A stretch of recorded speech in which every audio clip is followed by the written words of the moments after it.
साखियां किसके द्वारा लिखित है भाई? कबीर जी।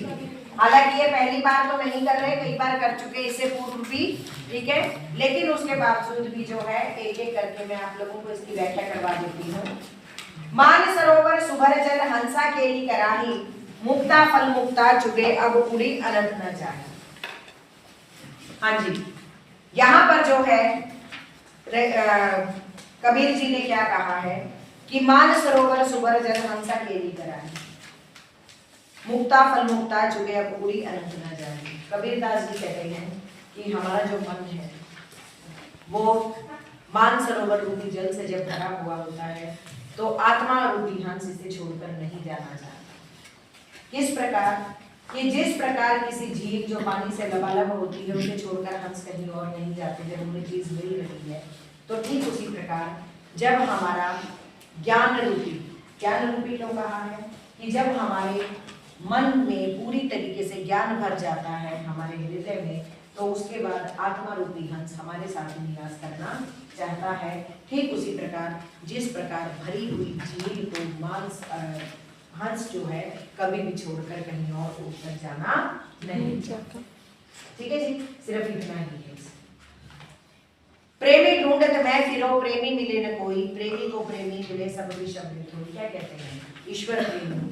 कबीर दास जी कहते हैं कि जब मैं सच्चा ईश्वर भक्त ढूंढने चला, ईश्वर को प्रेम करने वाला ढूंढने चला, तो मुझे कोई भी सच्चा ईश्वर भक्ति या सच्चा ईश्वर का प्रेमी नहीं। लेकिन कहते जब मुझे वो सच्चा ईश्वर भक्त मिल गया तो विष भी अमृत के समान है। ठीक है ना, कहते हैं ना ज्ञानी को ज्ञानी व्यक्ति पसंद आता है, मूर्ख को मूर्ख व्यक्ति पसंद आता है। ठीक है, तो ठीक उसी प्रकार कबीर दास जी कहते हैं कि जब किसी को सच्चा ईश्वर भक्त मिल जाता है तो विष भी अमृत के समान हो जाता है। ऐसा क्यों कहा है बेटा? क्योंकि अगर कोई सच्चा ईश्वर भक्त होगा, सच्चा ज्ञानी होगा, तो वो अपनी ज्ञान की बातें ही बताएगा। हस्ती चढ़िए ज्ञान को सहज तुलीचा डाली, स्वान रूप संसार है भूखल दे जगमाई। कबीर दास जी कहते हैं कि जब व्यक्ति को ज्ञान प्राप्त हो जाता है तो वो हाथी रूपी ज्ञान रूपी हाथी की सवारी करता है।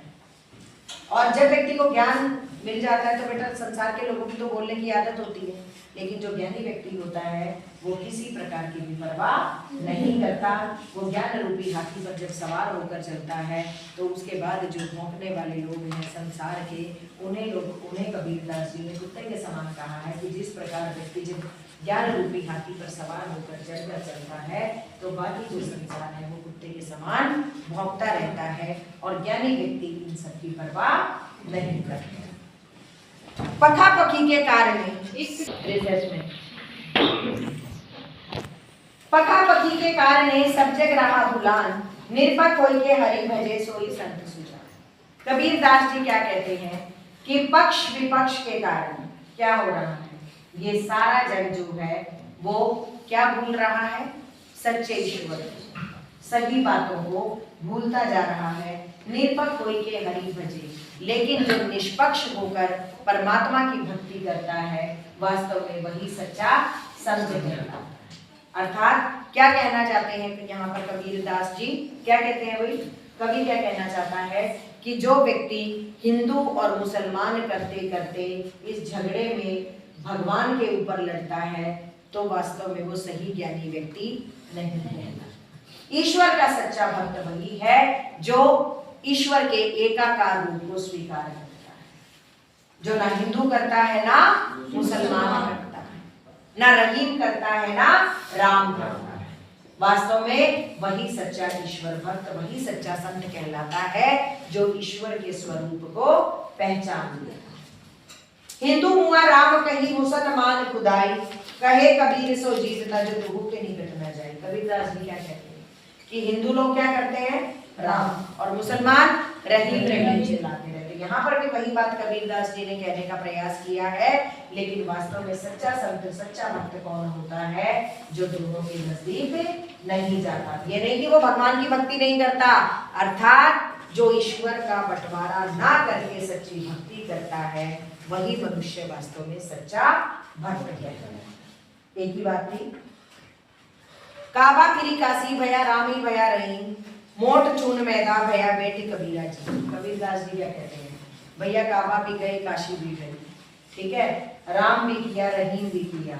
लेकिन अब यहाँ पर ये जीवने से अभिप्राय ये नहीं है कि उसने कबीरदास जी ने जीवना शुरू कर दिया या खाना खाना शुरू कर दिया।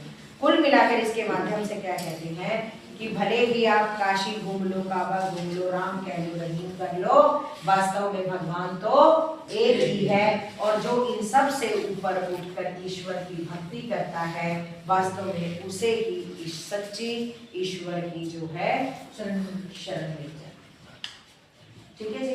तो इसलिए मनुष्य को कभी भी राम, रहीम, मुस्लिमा, काबा, काशी इन चक्कर में ना पड़कर एक परमात्मा के स्वरूप को स्वीकार कर। ऊंचे कुल का जन्म या जे करनी ऊंच न होई, सुबरन कलश सुरा भरा साधु निंदा सुनी। कबीरदास जी कहते हैं कि अगर ऊंचे कुल में जन्म ले लिया तो इसका मतलब ये नहीं है कि तुम ऊंचे कुल के बनो। अगर किसी ने नीचे कुल में जन्म ले लिया तो ये नहीं है कि वो निम्न कुल का बन गया। जबकि कबीरदास जी क्या कहते हैं कि व्यक्ति की पहचान उसके कुल से ना होकर किससे होती है? उसके कर्म से। अगर ऊंचे कुल में जन्म लेने वाला व्यक्ति कर्म अच्छे करता है तो वो ऊंचे कुल का रहेगा। एग्जाम्पल दे रही हूं, अगर उसने ऊंचे कुल में जन्म लेकर कर्म अच्छे नहीं किए तो क्या उसको हम ऊंचे कुल का मान सकते हैं? नो। तो इसलिए अगर किसी व्यक्ति ने ऊंचे कुल में जन्म लेकर अच्छे कर्म नहीं किए और किसी ने निम्न कुल में जन्म लेकर भी अच्छे कर्म कर दिए तो निम्न कुल में जन्म लेने वाला व्यक्ति अच्छे कर्मों से ऊंचा कहलाएगा और ऊंचे कुल में जन्म लेने के बाद निम्न कर्म करने वाला व्यक्ति हमेशा नीचा कहलाएगा। ठीक है। ठीक उसी प्रकार कि अगर कोई साधु सोने का कलश लिए है और उसके अंदर शराब लेकर जा रहा है तो वो निंदा का ही पात्र। ठीक है ना? यस। उसके बाद है शब्द। शब्द में दूसरा आपके सिलेबस में नहीं है। फर्स्ट है मोको कहां ढूंढे बंदी, मैं तो तेरे पास हूं, ना मैं देवल ना मैं मस्जिद, ना काबे कैलाश में, ना तो कोने क्रिया कर्म में, ना ही योग वैराग में, खोजी हो तो तुरंत मिलो पल भर की तलाश में, कहे कबीर सुनो भाई साधु सब श्वासों की श्वास। कहते मुझको कहां ढूंढे बंदे, मुझे तुम कहां ढूंढते, मैं तो तेरे पास में हूं। हे भगवान, भगवान कहता है मनुष्य से कि हे मनुष्य तू मुझे कहां कहां ढूंढता घूम रहा है, मैं तो तेरे पास में हूं। अर्थात परमात्मा तो कण कण में निवास करता है, हर स्थान पर है। ना मैं देवल ना मैं मस्जिद ना काबे कैलाश में। मुझे ढूंढने के लिए तुम्हें देवालय जाने की जरूरत नहीं है, मंदिरों में जाने की जरूरत नहीं है, मस्जिद में जाने की जरूरत नहीं है, काबा या काशी की तीर्थ यात्रा करने की जरूरत नहीं है, ना तो कोने क्रिया कर्म में। मुझे पाने के लिए कोई क्रिया कर्म करने की भी आवश्यकता नहीं है। लोग करते हैं ना कर्म कांड, अगरबत्ती जलाते हैं, धूप जलाते हैं, नारियल वो करते हैं जिससे परमात्मा मिल जाएगा। तो वो कहते हैं कि इन सब क्रिया कर्मों से भी मैं मिलने वाला नहीं हूँ, ना ही योग वैराग में लोग घर छोड़कर चले जाते हैं, वनों में तपस्या करते हैं कि शायद योग वैराग से जो है परमात्मा मिल जाएंगे। तो वो कहते हैं कि मैं इससे भी हासिल होने वाला नहीं हूँ, खोजी कोई तो तुरंत मिलूं। अगर तुम मुझे वास्तव में खोजना चाहते हो, मुझे वास्तव में पाना चाहते हो, तो मैं तुम्हें पल भर की तलाश में ही मिल सकता हूँ। अर्थात क्या कहना चाहते हैं इन सब के माध्यम से कबीरदास जी, परमात्मा के माध्यम से क्या मनुष्य को संदेश दे रही है कि अगर तुम सच्चे मन से ईश्वर की भक्ति करते हो तो परमात्मा को पल भर की तलाश में ही पाया जा सकता है। लेकिन आप सच्ची भक्ति नहीं करते तो उसके विपरीत आप कितने ही क्रिया कर्म कर लो, कितने ही योग वैराग में चले जाओ, कुछ भी कर लो, फिर भी आप परमात्मा को प्राप्त नहीं कर सकते। कहे कबीर सुनो भाई साधो सब श्वासों की श्वास में, कि परमात्मा तो जो है हर व्यक्ति में मौजूद है, हर सांस सांस में मौजूद है, हर कण में मौजूद है। तो इसलिए परमात्मा को अगर हम पा सकते हैं तो केवल और केवल सच्ची भक्ति के आधार पर पाया जा सकता है। परमात्मा को पाने के लिए कोई क्रिया कर्म करने की आवश्यकता नहीं है, किसी मंदिर मस्जिद में घूमने की आवश्यकता नहीं है। अगर आप अच्छे कर्म करते हो तो आपको अपने आप ही परमात्मा मिल जाते हैं। अब भले ही बेटा कई लोग देखते जाते तो मंदिर में, लेकिन वहां से जूते चुरा कर ले जाते, तो क्या परमात्मा उनकी वाहवाही करेंगे कि मंदिर आया था तो इसकी इच्छा पूरी कर? नहीं।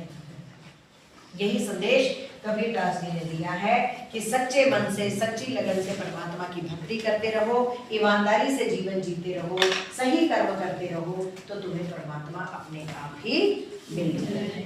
ठीक है जी। नेक्स्ट है वाक, ललित जी द्वारा रचित। ये कश्मीरी से जो है अनुवादित है। यहाँ पर ललित जी जो है वो कश्मीरी कवित्री है, उनके द्वारा ये लिखी गई वाक। रस्सी कच्चे धागे की खींच रही मैं नाव, जाने कब सुन मेरी पुकार, करे देव भवसागर। पानी टपके कच्चे सकोरे, व्यर्थ प्रयास हो रही मेरे, जी में उठती रह रहे हूँ, घर जाने की चाह है। कवित्री क्या कहती है? रस्सी कच्चे धागे की खींच रही है नाव। नाव शरीर और रस्सी जो है वो सांस रूपी कच्ची रस्सी होता है ना। शरीर को छोड़कर हमारे सांस, हमारे प्राण पखेरु कभी भी उड़ जाते हैं। तो कवित्री क्या कहती है कि मैं अपने शरीर रूपी नाव को अपने सांसों रूपी, अपने प्राण रूपी कच्ची रस्सी से लगातार खींच रही हूँ। पता नहीं जाने कब सुन मेरी पुकार, करे देव भवसागर पार। मुझे नहीं पता कि भगवान कब मेरी इस पुकार को सुनेंगे और मुझे इस भवसागर से पार करेंगे, कब मेरे जीवन का उद्धार होगा। पानी टपके कच्चे सकोरे, व्यर्थ प्रयास हो रहे हैं। क्या कहते हैं कि जिस प्रकार कच्चे सकोरे के अंदर पानी डाल दिया जाता है और वो टपक टपक करके बिल्कुल खाली हो जाता है ना। yes, तो वो कहती है कि जिस प्रकार कच्चे सकोरे से पानी निकल कर उसे बिल्कुल खाली कर देता है, ठीक उसी प्रकार मैं कितने परमात्मा को पाने के प्रयास कर रही हूँ, लेकिन उसके बावजूद भी ये सारे के सारे व्यर्थ हो रहे हैं। जी में उठती रह रहे हूँ, घर जाने की चाह है मेरे। वो कहती है कि मेरे मन में पीड़ा उठती है, मेरे मन में हूक उठती है। क्या हूक उठती है भाई? मेरे मन में पीड़ा उठती है, उसे दर्द होता है। क्या दर्द होता है? कि मैं परमात्मा को पाने के इतने प्रयास कर रही हूँ, लेकिन उसके बावजूद भी मैं घर नहीं जा पा रही। कौन से घर जाने की चाह रखती है? ईश्वर के चरणों में वो स्थान पाना चाहती है, लेकिन वो कहते हैं कि मेरी घर जाने की इच्छा पूरी नहीं हो रही। खा खाकर कुछ पाएगा नहीं, न खाकर बनेगा अहंकारी। सम खा तभी होगा संभावी, खुलेगी साकल बंद द्वार की। अब यहाँ खा खाकर भैया खाने से नहीं है, बल्कि क्या है कि जब व्यक्ति को सुख समृद्धि मिल जाती है, धन धान्य मिल जाता है, तो क्या होता है?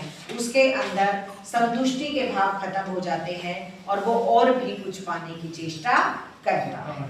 कि सब खा, और इससे क्या होता है बेटा? अहंकारी बन जाता है कि मेरे पास तो सब कुछ है।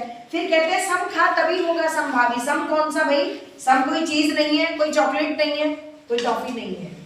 अर्थात सबको बराबर दृष्टि से देखो, निष्पक्ष रहो, छोटे बड़े का भेदभाव ना करो। वो कहते हैं सम खा, अपने अंदर समान भाव रखो, तुम संभावी बनोगे, तभी तुम्हारी इस बंद द्वार की सांकल खुलेगी। अर्थात परमात्मा को पाने का द्वार तुम्हारे लिए आसान रूप से खुल जाएगा और वो डगर भी तुम्हारे लिए आसान हो जाएगी। ठीक है जी। आई सीधी राह से गई न सीधी राह। कवित्री कहती है कि मैंने जन्म लिया, लेकिन मैंने कभी जीवन में कोई अच्छा काम नहीं किया। आई सीधी राह ये नहीं कि वो टेढ़ी मेढ़ी चलती थी, ठीक है, ऐसा नहीं है कि उसने कभी भी अच्छे कर्म नहीं किए। सूक्ष्म सेतु पर खड़ी थी, बीत गया दिन है। हमारी सुषुम्ना नाड़ी होती है, जिसके आधार पर हम ईश्वर की भक्ति करते हैं, ध्यान केंद्रित करते हैं, ध्यान लगाते हैं। वो कहते हैं कि सारा दिन मैं परमात्मा को पाने के लिए सुषुम्ना नाड़ी पर खड़ी रही हूँ, भक्ति करती रही हूँ, तपस्या करती रही हूँ। सारा दिन ऐसे ही चला गया। जब जेब टटोली कौड़ी न पाई, माझी को दूं क्या उतना। वो कहती है कि मैंने अपनी जेब टटोली, लेकिन मुझे एक भी कौड़ी हासिल नहीं हुई, एक भी पैसा नहीं। कि जेब टटोली कौड़ी न पाई, माझी को दूं क्या उतराई। अर्थात माझी किसको कहा है? परमात्मा को। अब ईश्वर जी जब भवसागर पार करेंगे तो वो ये नहीं कहेंगे कि भैया पैसा दे जेब से निकालना, वो हमारे कर्मों का लेखा जोखा लेते हैं। तो वो कहती है मैंने जीवन में कोई ऐसे कर्म ही नहीं किए जिनका बखान मैं परमात्मा के सामने कर सकूं। वो कहते हैं जेब टटोली कौड़ी न पाई, अर्थात मेरे पास अच्छे कर्मों के नाम पर कुछ भी नहीं है। मेरे पास जो है अच्छे कर्मों के नाम पर कुछ भी नहीं था, तो इसलिए मैंने जीवन भर कोई भी अच्छे कर्म नहीं किए। और यही कारण था कि मेरे पास ये संशय बना हुआ था, ये समस्या थी कि परमात्मा जब मुझसे पूछेंगे तो मैं उन्हें क्या जवाब दूंगा। ठीक है, तो इसलिए यहाँ पर भी एक सीख कि मनुष्य को जीवन में हमेशा अच्छे कर्म करने चाहिए। थल थल में बसता है शिवजी, भेद न कर क्या हिंदू मुसलमान, ज्ञानी है तो स्वयं को जान, वही है साहिब से पहचान। कवित्री क्या कहती हैं कि थल थल में बसता है शिवजी, शिव भगवान को कहा गया है कि परमात्मा तो कण कण में विद्यमान है, थल थल में विद्यमान है। तुम भेद मत करो किसी प्रकार का कि क्या हिंदू और क्या मुसलमान, ऐसा भेदभाव मत करो कि क्या तो हिंदू है और क्या मुसलमान है। ज्ञानी है तो खुद को जान, अगर तुम ज्ञानी हो तो खुद को जानो। खुद को कैसे जान सकते हैं? जब व्यक्ति हिंदू मुसलमान का भेदभाव ना कर कर, जाति वर्ग के आधार पर किसी प्रकार का कोई भेदभाव ना करके ईश्वर की सच्ची भक्ति करता है, तो वो क्या कहते हैं कि ज्ञानी है। तो अब क्या कहते हैं, सच्चा ज्ञानी कौन होता है? जिसने खुद को पहचान लिया। और आत्मज्ञान कब होता है व्यक्ति को? जब वो ईश्वर के सच्चे स्वरूप को पहचान लेता है, जब वो जाति पाति के आधार पर, धर्म के नाम पर किसी के साथ, सांप्रदायिकता के नाम पर कोई भेदभाव नहीं करता, वही है साहिब से पहचान। तो जब आप मनुष्यों में भेद नहीं करते, सबसे प्रेम करते हो, तो वास्तव में समझो कि तुमने परमात्मा को भी पहचान। ठीक है जी, आगे बात समझ में? किसी को कोई संशय, कोई चीज ऐसी जो ना समझ में आई हो? सवैये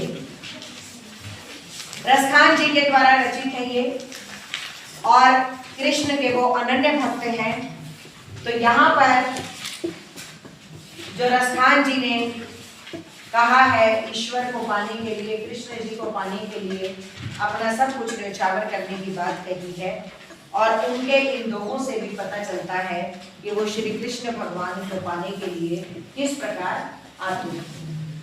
मानुष हो तो वही रसखानी, बसो ब्रज गोकुल गांव के द्वार।